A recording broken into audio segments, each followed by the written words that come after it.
like, oh my God, like, yes, this is my top seller, but I'm also been like unknowingly, I've been, either upside down or not nearly as profitable as I thought it was, until you really are able to like dive into, seeing and unveiling all these different charges and fees that can get hidden if you don't go looking for them.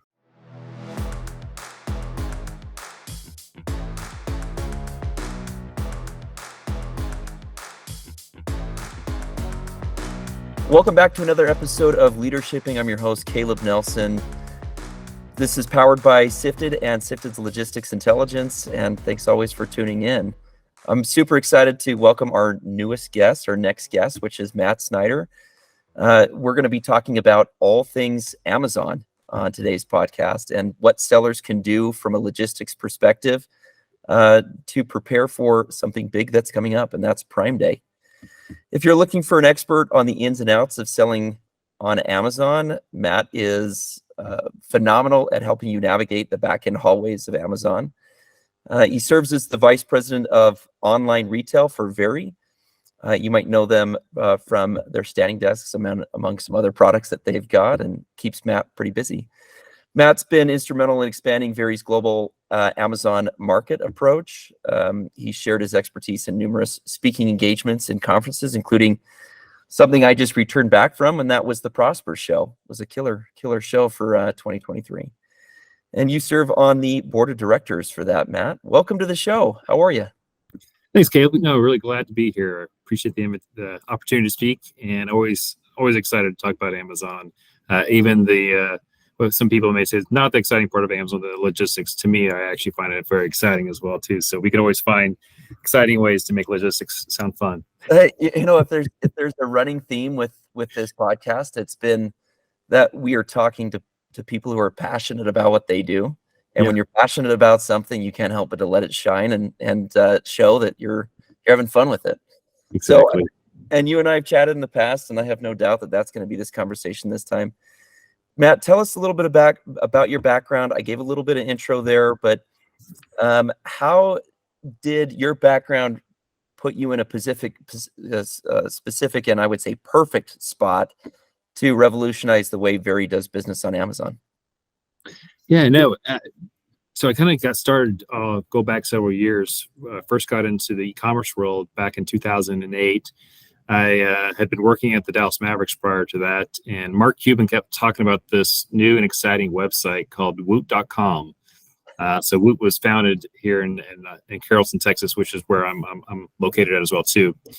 Woot had created this phenomenal experience where they would go out and buy excess distressed inventory. They came up with this creative way of creative writing and creating this community to get people to come to the site every single day. And so I joined the company in 2008, a few years after it had started. And my role there with the business was to kind of take this model that they had found and proven success with, this daily deal industry, and take it and replicate it across multiple different retail sites. So one of my biggest partners at the time was Buy.com. Then other daily deal sites that are kind of popping up. So we were selling with eBay, with Amazon, and a number of other places. And part of that role was also not just the marketing sales side, but it was also with all these different retailer partners we were working with. It was, we were drop shipping for them. So it was working with your operations team, your technology team, and then also, your product team. So it really gave me that first kind of understanding of the importance and value of how do you make all these different pieces within a business work together? Yeah. Because, we can be really great at sales and marketing, but if we don't do the right job on the operations side, or have the right connections with our technology team, the business doesn't work.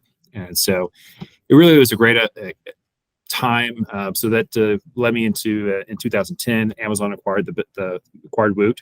So it gave me an opportunity then to kind of work at Amazon for 3 years and really see the different way that Amazon approaches operations and logistics, and taught me a lot. So I left there in 2013 along with one of the who was president at the time. His name's Gerald Riddle.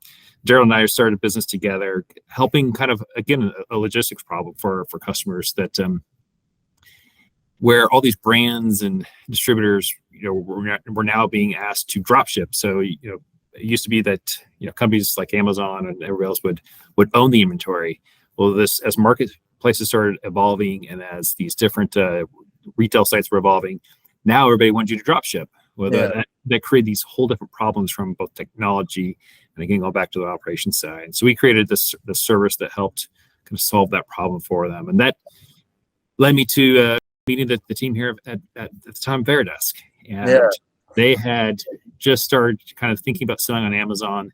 And one of the ways that they were approaching it was unique to most sellers, and that they wanted to approach it as seller fulfilled prime. I was like, wow, that's actually really exciting. Like, there's not too many sellers who are doing this. And they had done a great job prior to that being a D2C company. They had built out their operations for direct to consumer shipping. They had a great technology system in place. So that definitely helped a lot of the early kind of lifting of getting us there. So I've been now with Vari for the last 6 years. We still operate as seller fulfilled prime. We're a mid 8-figure size business, so we do a pretty good amount of volume. But it's been a fun ride over the last years, just really getting to learn more about, again, going back to what I said earlier, we have to really sound and really great with our operations on both the technology and the partnership with our operations team and with our logistics partners, and really ensuring that we have the right plans in place, processes in place is really what allows us to have the success that we have on Amazon over the last several years. So there's a little bit about kind of the journey of Amazon and how it's really also given me some great opportunities to learn some great lessons along the way related to both the operations and the technology assistance with it. Oh man, I love that. I think that your background, it was probably like drinking from the fire hose, and then as Amazon comes in and you're working for Amazon at that point, it is probably a totally different way of doing business, totally different way of looking at logistics and transportation, and probably was a great incubator to do what you're doing at Vari right now. And not only that, but for Vari, the amount of growth that has probably taken place since COVID, and people working from home and needing standing desks, I'm sure has completely changed that trajectory of that organization that you're at. I'm sure like you're holding on for the ride. Yeah, I know. We definitely were well positioned here. Given COVID for the last several years, it really was this interesting shift too of where a lot of our customers before that were business buyers. They're buying for their offices, buying for their staff, to then really shifting to also it's the end user. And so it is a shift obviously in your marketing, and it's a shift in kind of your product positioning.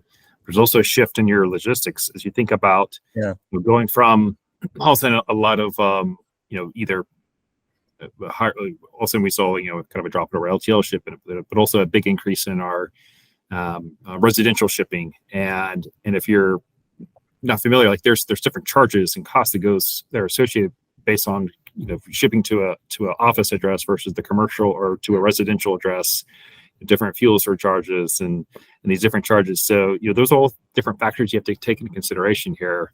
Where it's it's not just about the end price on Amazon. It's all of these other factors that goes into it to ensuring that you've got a profitable business and product.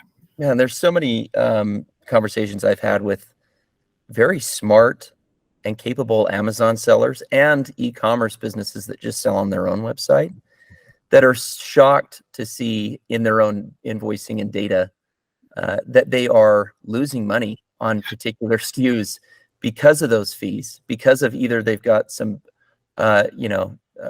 monstrously large boxes or SKUs that just are awkward or non-conveyable. The industry calls it ugly freight. Mm-hmm. Amazon does a really good job, as well as FedEx and UPS. They do a really good job at maximizing their profitability in moving and storing and fulfilling some of those orders that are absolutely massive. It's one of those things that I think 10 years ago was handled very differently than it is today. Sellers need to be, I would say, very smart in the way that they approach it from a by SKU basis to make sure that they're not underwater on a number of fees, mainly from a logistics standpoint. It doesn't have to do with your competitive advantage. It doesn't have to do with the actual cost of the product. This has to do with what Amazon, FedEx, or UPS is charging you on a per SKU basis to do what they do best, and that's fulfill and ship out some of their product. It's crazy. It is crazy, and especially when you make those discoveries, and those are on your top selling products. It can be really painful when you really dive into the details. You're like, oh my god, like, yes, this is my top seller, but I'm also been like unknowingly I've been so either upside down or not nearly as profitable as I thought it was, until you really are able to like dive into seeing and unveiling all these different charges and fees that can get hidden if you don't go looking for them. It's a knuckle biter for sure when you have that realization. It's like, oh no, what did I do? Yeah. But I think that's really where it comes into making sure that sellers and shippers have a good understanding of what their data really looks like, yep, in order for them to make better informed decisions. I think you're a big advocate for that. I think one thing that I'm having conversations with shippers and sellers around the Amazon sellers around the country right now on is preparation for Prime Day. So, and I'm sure you're asked, quite often, but what are some steps sellers need to take in order to properly prepare themselves for Prime Day and getting in position for that right now? Yeah, great question. And, the response here, I'll share a couple of the different things, considerations, and obviously based on when you're hearing this will determine what you can put in action for now. But luckily, there's always going to be another Prime Day. So take what you learned today and know that you can apply this down the road to probably Prime Day 2 and later in October or even peak season Q4. But just kind of following up on what we just were talking about. Oftentimes I was talking with another seller today over lunch, and they sell T-shirts. So when these packages go into Amazon, they've already recognized like they've got an inefficient packaging based off the size, and they know they can make it smaller. But they also have noticed that there's a significant amount of air that's still in the bag, and that's throwing off when they're doing the inbound shipments to Amazon. It's throwing off the dimensions. So what is the actual size and weights and dimensions of the product? It's getting measured incorrectly when it gets received. And so if you don't catch that, like all of a sudden, like not only is it your outbound cost, but all your costs there are getting thrown off. So, there are ways that you can go in and check those. One easy way is if you're on your detail page, you can scroll down towards the bottom of the page where it lists the ASIN, UPC, and you'll see, product dimensions, and you'll see shipping dimensions. And you should be able to see, the shipping dimension should be slightly larger than your product. So that's one way to look at it. Actually, you guys have a great tool. We use it. And one of the things I love about it is that I get that data back from you guys through Sifted of showing me like, what is FBA, what is Amazon showing what my product dimensions and my weight and dims are. So it's a great way to go ahead and do that audit. So before a big event, tentpole event, do that pre-audit. Go through and ensure that all your products are accurately being measured by the FBA facilities. Also your team can do that on the back end, and we can go through and we can get these. If we can validate that they've incorrectly measured or weighed, we can get those reimbursements back. But I highly encourage you. Let's try and avoid those. Let's do in the front end and do a good job of making sure that our products are actually measured and received correctly. So that's definitely a first one. Yeah, it's amazing to kind of go through, conversations I have with sellers who really have a belief that Amazon is so large that they don't make idiotic mistakes. But they absolutely do, like on a regular basis. And that dimensionalization is a really interesting one, because we see it in the data all the time, where you send them the same product and they're scanning it at one day at 10 by 10 by 10, which is accurate. The very next day, same exact product, same box, you sent it to them and originally, and it's now 18 by 10 by 12, at a completely different dimensionalization. And it completely throws a wrench in the mix of things in terms of your pricing. You're paying them a substantial amount more, not just on, like you said, outbound shipping costs, but on fulfillment, storage fees, all of that. It's pretty crazy. Yeah. So, one other just idea that I throw out there to people is, begin your inbound shipments and creating those early. Generally kind of right now at this time, what we're seeing is, generally takes anywhere from 5 to 8 weeks on average for Amazon to fully receive your shipments. So, we're kind of anticipating Prime Day being in July. We're talking kind of, late May, early June here, where you need to begin those shipments out. One of the problems, like challenges I've been hearing from a couple of other sellers too, is when they're creating their shipments, they're again, some sellers here are based here in Texas. We have quite a few FCs around here, and all of a sudden, a lot of sellers were commenting about, man, I used to always get to Texas, and now I'm getting sent to Georgia, or being sent to some other place, and it's, man, my costs are all of a sudden jumping up here. So this, I'm not going to say this works all the time, but here's a little hack you can try, and I've seen it work a number of times. So go ahead and create your first shipment. Say we're sitting in 100 units of a certain product. So create that first inbound shipment, and it's probably going to assign you to that location that you've been trying to avoid. So wait about 24 hours. The next day, go through, create another shipment for the exact same products, same units, and everything. And what we've seen is that actually, now that Amazon is showing that you already have those units going to that first facility that you didn't want to go to, they're not going to send another 100 units to that same facility. So they're going to go to the next facility. And oftentimes what we're seeing is, like, that's the one that you really wanted to get to. So go ahead and create that second shipment for the preferred location, and then go back and cancel the order from the first one. So a little hack and tip that I've seen work a number of times. I'm not going to say it's 100% foolproof, but definitely works a good percentage of the time. So that's a really smart suggestion. Any Amazon seller needs to pick that up. I think I love that hack, actually. Yes, I bet it doesn't work 100% of the time, but I think for the majority of sellers out there, that is a great trick to have in your back pocket. Yep. So one interesting thing that's taken place is Amazon's change to their FBA storage system and a new capacity bidding process. Tell us a little bit about that, and tell us how it really is going to impact Prime Day this year differently than other years in the past.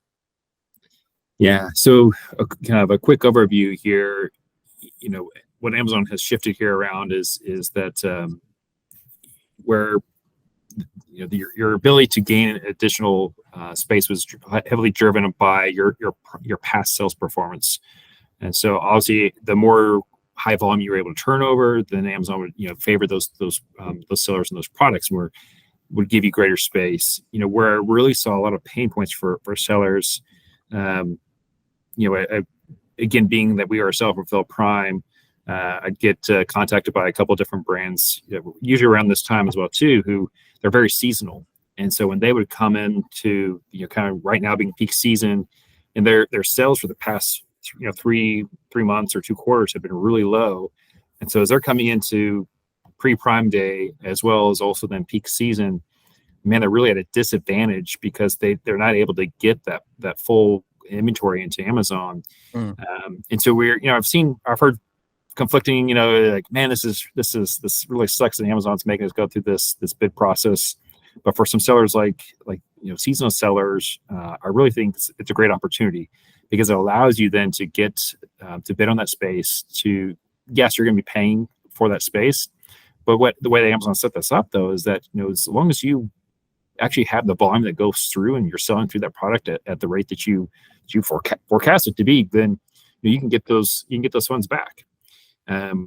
And I've seen kind of the opposite side of this, and this is, I think, where what's driving this is I've worked with sellers who, they feel like they have a home run, and rather than following the advice of most seasoned sellers of start small, put in 50 units, put in 100 units, they go all in and they put 1,000 in, and they're selling 1 unit a day, right? So it's really going to penalize those sellers. And if you are on the opposite side of that, of you're seasonal or you're really gaining momentum, it gives you the flexibility to go in and obtain that additional space. And then, yes, what you do pay it down up front, you have the opportunity to kind of gain that back. So I see some positives with this, as long as you approach it right and don't overestimate your home run winners by putting too much in there. Because we have definitely seen where some sellers have gotten some serious problems with those long-term storage fees if they've overshot their performance. Oh man, it can be extremely painful, extremely painful. And I think a lot of sellers can sometimes swing for the fences when it is hey, look, I just need a good single or a triple, and be in a good spot that I'm not overextending myself.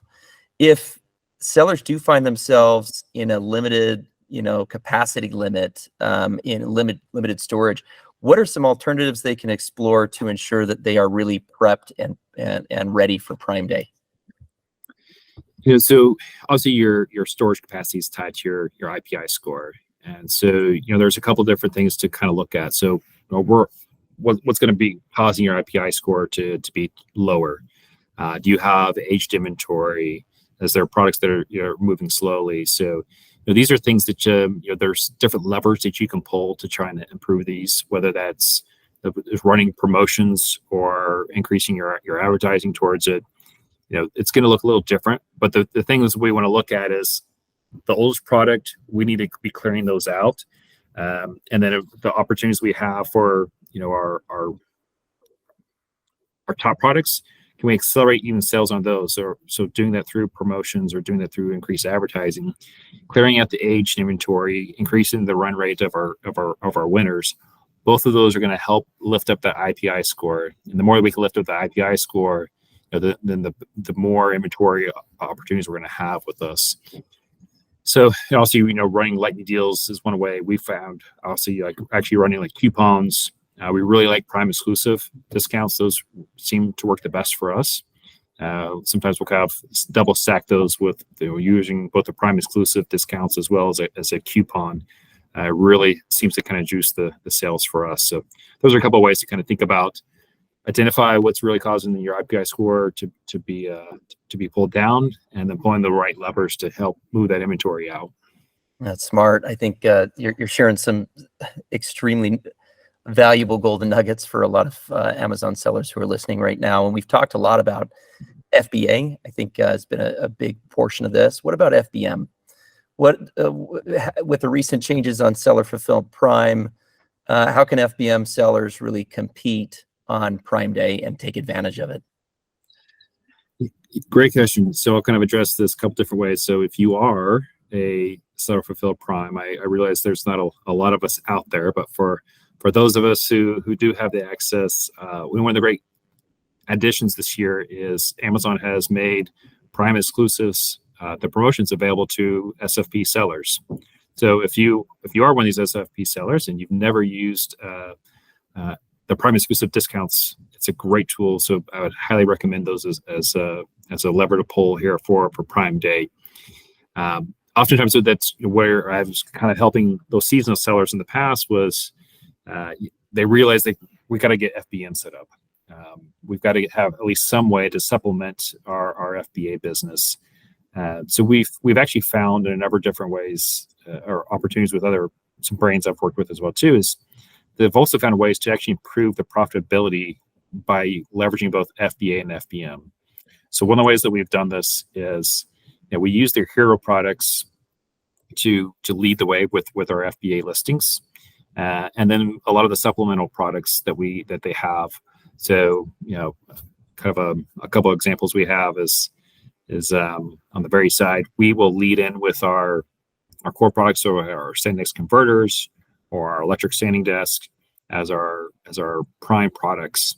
But on the FBN or on our non-prime side, it will be some of our accessories. So we can actually improve our P&L by ensuring we're not having to provide second day and overnight services on those products. We can send those just on ground. But we know that a customer who's likely to buy our core product is going to be highly likely to buy one of our accessory products as well. So it's a way to kind of improve our over P&L by kind of leveraging the prime and non-prime.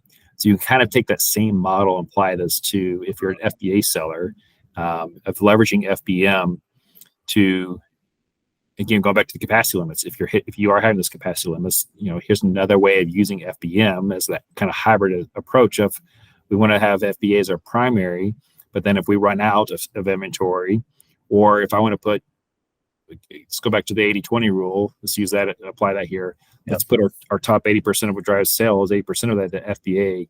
And the other 20%, that is often that's what's going to be driving down or pulling down your IPI score or increasing your storage fees.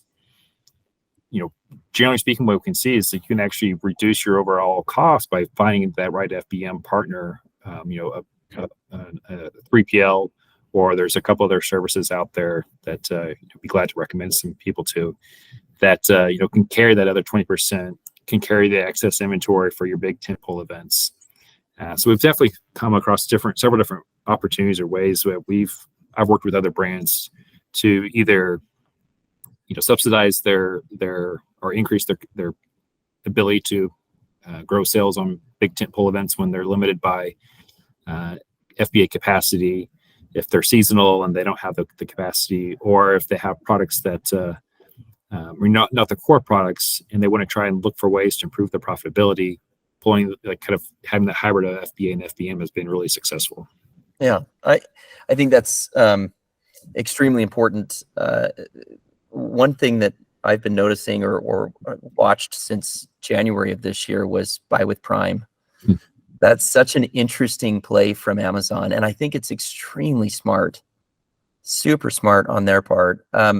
There is a major question that is being floated in the logistics industry with Amazon, and that is, will they ever be in a competitive situation with FedEx and UPS, where they are acting as a carrier? You don't need to sell on Amazon. You don't need to have any filled on Amazon, but they will do final mile delivery for businesses around the United States, no different than FedEx does, where they come and pick up, or UPS does, where they come and pick up at your location. This Buy with Prime is really interesting, and I think you can take it in a couple of different ways. I look at it more of kind of through the scope of, is this a step in competing, a first baby step, I would say, in competing against FedEx and UPS?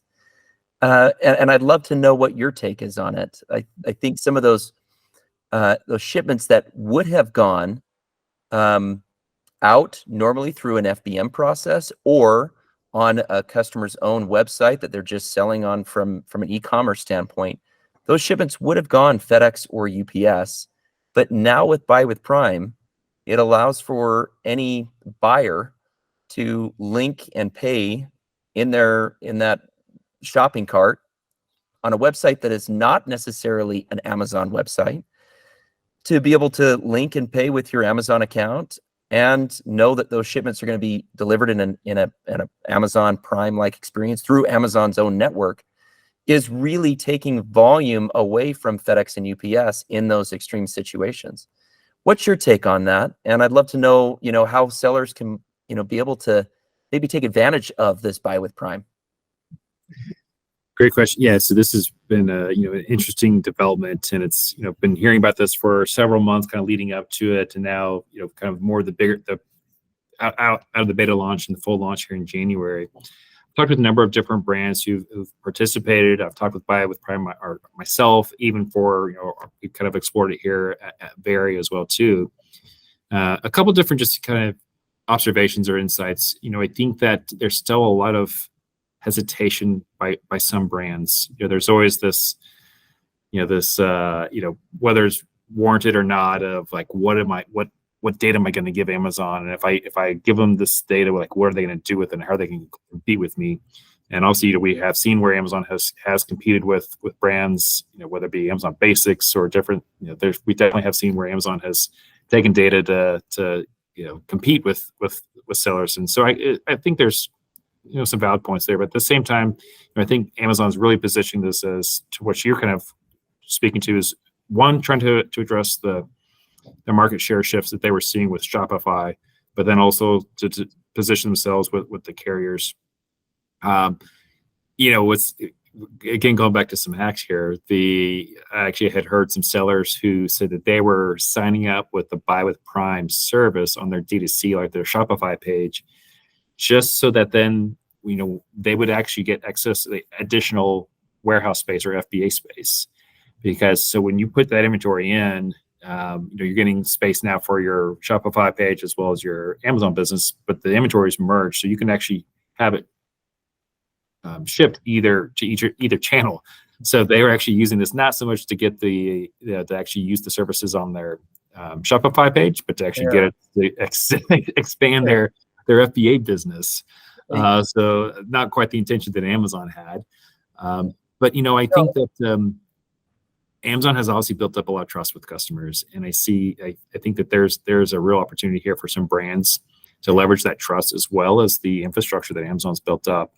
And I would definitely agree that I think this is positioning them to take up not just the market share from Shopify, but also from carriers like FedEx and UPS. And I don't know, I've heard rumors, maybe it's more like whispers, like, was this the positioning? Is Amazon positioning so to actually acquire somebody like FedEx? Like, I don't know. I'd like Jack to hear your take on that. Is this a potential position for Amazon to make a bigger move? It's been interesting. I had never considered that until some major problems that FedEx went through this last year. If anybody that they would be positioned to buy, it would be FedEx. And this is really a monopoly of FedEx and UPS. It's a duopoly. They're acting like a monopoly in this situation. So there's not a lot of options out there. I don't think FedEx would ever really allow that to happen, to be honest. I think, however, it really was interesting given the fact that FedEx went through some major turmoil this last year, both on the labor issue side, as well as just the influx of volume. They just did not do a very good job handling a lot of volume going through their system due to the COVID rush. I think I'm a bigger believer or advocate that Amazon themselves is building a network that is it's being built really to rival FedEx and UPS, while taking advantage of, they're not just in it for the final mile. They want to take over warehousing. They want to take over fulfillment. They want to take over pick pack. They want to do storage fees. They want to do a lot more than what FedEx is willing to do at this point, or UPS is willing to do at this point. But it's interesting. I think when you start to see a slowdown, and I think we are poised to see a little bit of that and a more normalization from COVID. A lot of people think, oh, this is an economic major disaster we're going through, or we're on the precipice of. I think what this is more of a normalization of, COVID was an anomaly, and it was a black swan event that put shipping really on the map of, testing that, how flexible your supply chain is and how flexible and transportation is in general. And guess what? It's not very flexible. Yep.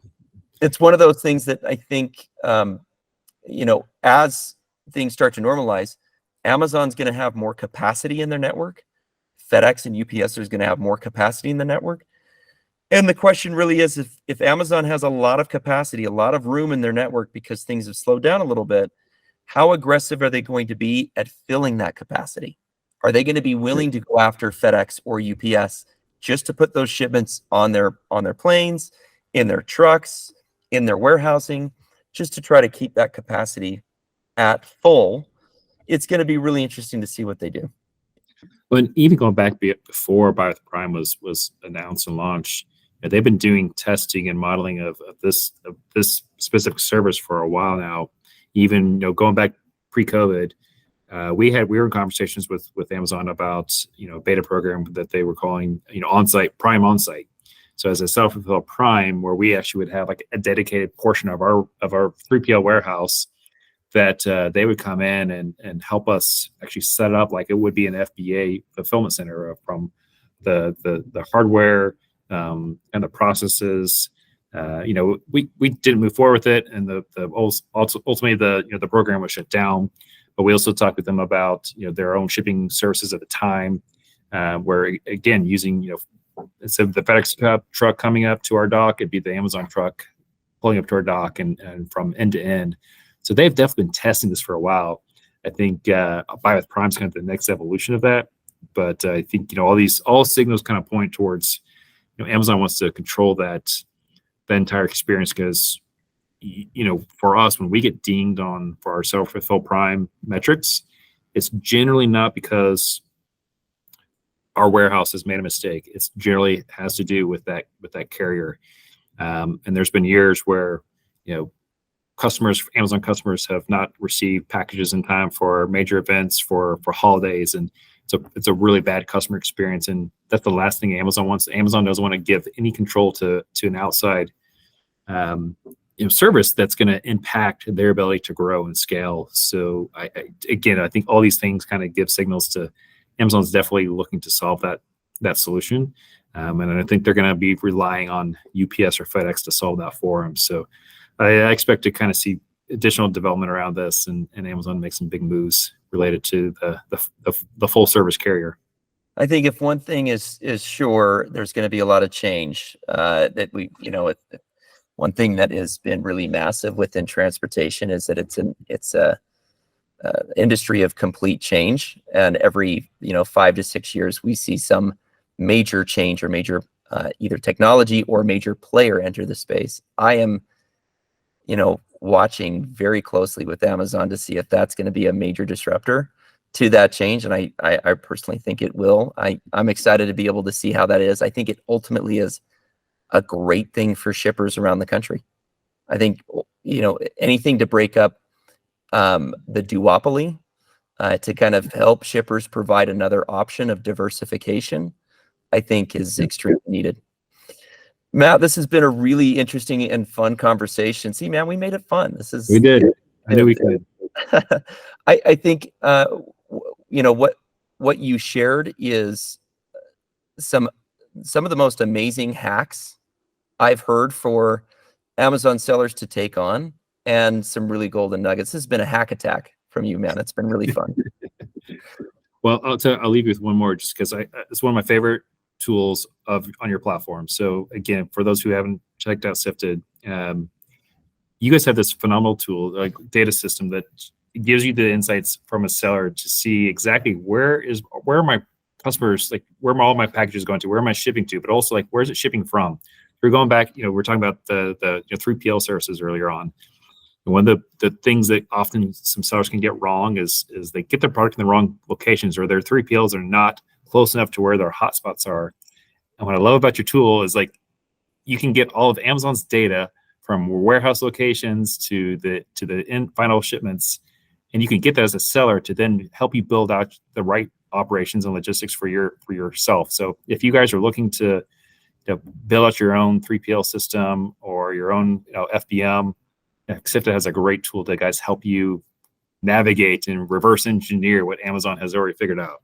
It is a reverse engineering process. That's exactly right. That was the goal when it was originally developed, was to, okay, how can I reverse engineer using this, my own information from Amazon to make better, decisions, so that I can jump and be more flexible. So I'm not just tied to that. I think that. And you can take it and use it for geo-targeting on your social media.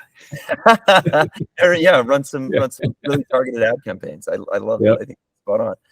Well, the floor is yours, Matt. Where can people reach out to you? Tell them what you've got going on right now that is important for you. Where can they connect with you, and what's the best way to reach out to you if they need to? Yeah, obviously very active on LinkedIn, so I'm sure we can put my LinkedIn address here in the show notes. So definitely contact me there. What I love about this Amazon community is as big as it is, it feels really small, because Amazon sellers like to help each other. So I am always willing to jump on a call or help another seller out. What I've found is, as much as I can help somebody else, they're going to help me out even more down the road. So very active in the community. So definitely find me on LinkedIn. Let's connect, and would love to set up a time to have a conversation. Awesome. Thank you so much, Matt, for being on. Thanks for the invitation, Caleb. Really enjoyed it. And thank you so much for watching this episode of LeaderShipping, powered by Sifted's Logistics Intelligence team. This was a great conversation. In the upcoming episodes, we're going to be covering a number of topics, such as contract negotiation, making sure you've got optimal pricing, as well as making sure that you are prepared for peak season. Yes, it's just around the corner. It is crazy. We've only got a limited number of days until Q4 starts, and shippers around the United States need to get prepped and ready to make sure that this peak season is their best one yet. Make sure you can subscribe to this podcast. You can look for us on any major media outlets that host podcasts, such as Apple, Spotify, even on YouTube, where we upload these recordings. And you can make sure you subscribe to not miss out on future episodes. Thanks so much for watching. We'll catch you on the next one.